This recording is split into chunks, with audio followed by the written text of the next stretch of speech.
Le public aura bientôt accès à des renseignements sur les origines possibles de la pandémie. Joe Biden vient de signer un projet de loi visant à déclassifier ces informations.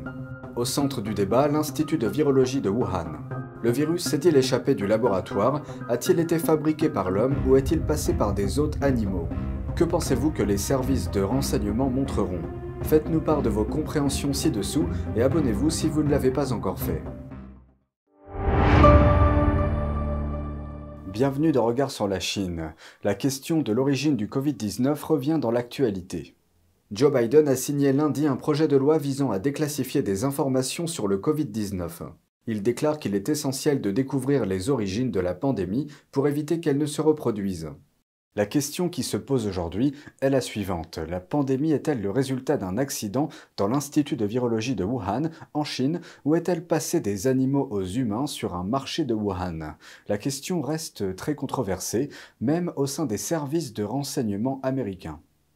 En 2021, Joe Biden a demandé aux agences de renseignement d'enquêter sur les origines du Covid-19. La Chine a déclaré que la théorie de la fuite du laboratoire n'était pas crédible.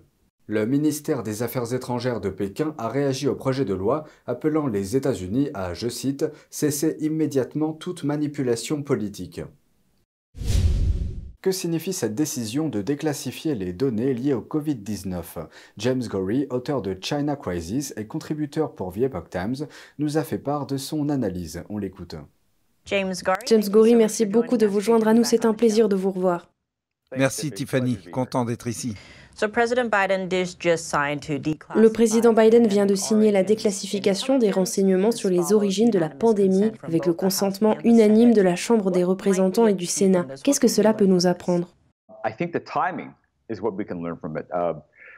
Je pense que c'est le timing qui nous apprend quelque chose. La semaine dernière, le Congrès a présenté des relevés bancaires montrant que la famille Biden recevait des paiements et des millions de dollars d'une société énergétique chinoise.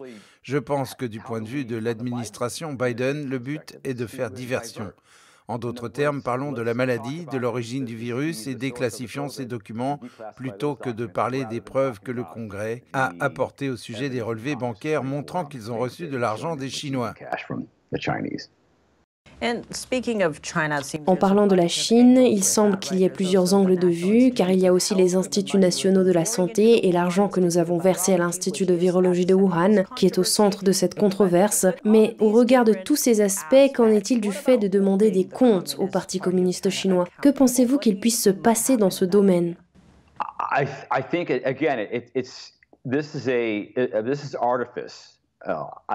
Je pense, une fois encore, qu'il s'agit d'un artifice. Je pense qu'il faut y voir un moyen de détourner l'attention. En ce qui concerne l'Institut national de la santé, il y a la question du gain de fonction. Cette question a été abordée par le sénateur Rand Paul lors de l'audition du Dr Fauci en novembre 2021, au cours duquel il a parlé du gain de fonction et de différents documents, ainsi que de l'aveu des scientifiques chinois qui ont déclaré « Oui, nous travaillons sur le gain de fonction » et ainsi de suite. En conséquence, les NIH ont littéralement modifié la définition du gain de fonction sur leur site web pour ne pas contredire Fauci, pour ne pas le condamner ou le prendre en flagrant délit de mensonge. Que savaient nos services de renseignement et quand l'ont-ils su? Pensez-y. S'ils disent « nous le savons depuis avril 2020 » par exemple, ou peut-être même avant, c'est-à-dire pendant l'administration Trump, cela donnerait raison à Trump et donnerait une très mauvaise image de l'administration Biden. Et James, avec ces conclusions qui pourraient être publiées juste après la déclassification, qu'est-ce que cela signifie pour le public? Il a été question de trouver une réponse ou de passer à autre chose. Qu'en pensez-vous? Je pense que cela sera minimisé. La seule raison pour laquelle cela ne serait pas minimisé, à mon avis, serait qu'il y ait des points politiques à marquer et que l'on veuille montrer que l'administration est dure avec la Chine. C'est possible, mais c'est après le fait accompli, après les chèques de paye, après les pots de vin, après les accords commerciaux et après l'élection. Donc, la seule anticipation que je pourrais faire à ce sujet est « D'accord, Biden a besoin de se faire passer pour un opposant à la Chine. Il se tient debout face à la Chine. L'administration Biden doit être pro-américaine et s'opposer à la Chine, et cet événement pourrait lui donner l'occasion d'en donner au moins l'impression. » James Gori, merci beaucoup de vous être joint à nous. Tout le plaisir est pour moi. Un résumé du deuxième jour de la visite d'État du dirigeant chinois Xi Jinping en Russie. Leurs discussions ont avancé sur la question de l'Ukraine. Voici les dernières réactions de Poutine sur la proposition de paix de la Chine. Nous pensons que de nombreux points du plan de paix de la Chine sont en phase avec les approches russes et qu'ils pourraient constituer la base d'un accord pacifique lorsque l'Occident et Kiev seront prêts pour cela. Toutefois, nous ne constatons pas encore une telle volonté de leur part. Les détails du plan chinois ne sont pas encore clairs. Pékin a déjà proposé un plan de paix pour l'Ukraine. Ce plan prévoit l'abandon de la mentalité de guerre froide et la cessation des hostilités. L'Ukraine a refusé de céder une partie de son territoire pour la paix. Mardi, Xi Jinping a également invité le Premier ministre russe à se rendre en Chine. Il a également appelé à des réunions régulières entre les hauts responsables chinois et russes. Du côté de l'Europe, le chef de l'OTAN, Jens Stoltenberg, a mis en garde la Chine contre l'envoi d'une aide létale à la Russie. Stoltenberg a déclaré que l'OTAN n'avait pas encore reçu de preuves. Il a toutefois indiqué qu'il avait vu des signes indiquant que la Russie avait demandé des armes et que Pékin avait évalué ses options.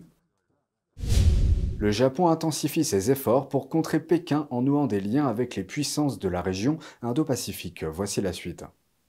Le Premier ministre japonais Fumio Kishida s'est engagé lundi à investir 75 milliards de dollars dans la région afin de soutenir les économies par le biais d'investissements privés, de prêts et d'aides.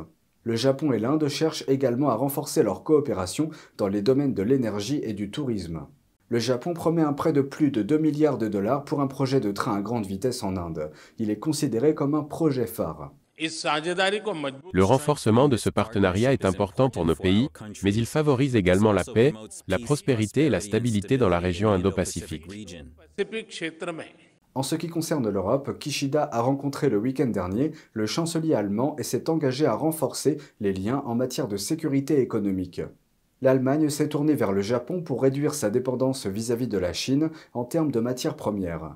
Les deux pays s'efforcent également de renforcer leur coopération en matière de défense. Et ce n'est pas tout. La semaine dernière, le Japon et la Corée du Sud se sont engagés à renforcer leur coopération militaire et économique. Et ce, face aux menaces émanant de la Corée du Nord et de la Chine. Cette décision a marqué un tournant dans les relations entre le Japon et la Corée du Sud, compte tenu des conflits sociaux qui ont marqué leur histoire. Dimanche, pour la première fois, le ministre japonais des Affaires étrangères s'est rendu dans les îles Salomon. Ce pays insulaire du Pacifique Sud, stratégiquement situé, fait partie des endroits où la Chine, l'Australie et les États-Unis rivalisent d'influence. Le ministre japonais des Affaires étrangères, Yoshimasa Hayashi, a discuté de la présence de la Chine dans le Pacifique avec le dirigeant des îles Salomon.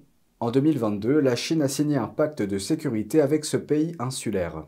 Cet accord a suscité l'inquiétude de l'Occident qui craignait qu'il n'ouvre la voie à l'installation d'une base militaire chinoise dans l'île. L'île est située à environ 1600 km des côtes australiennes.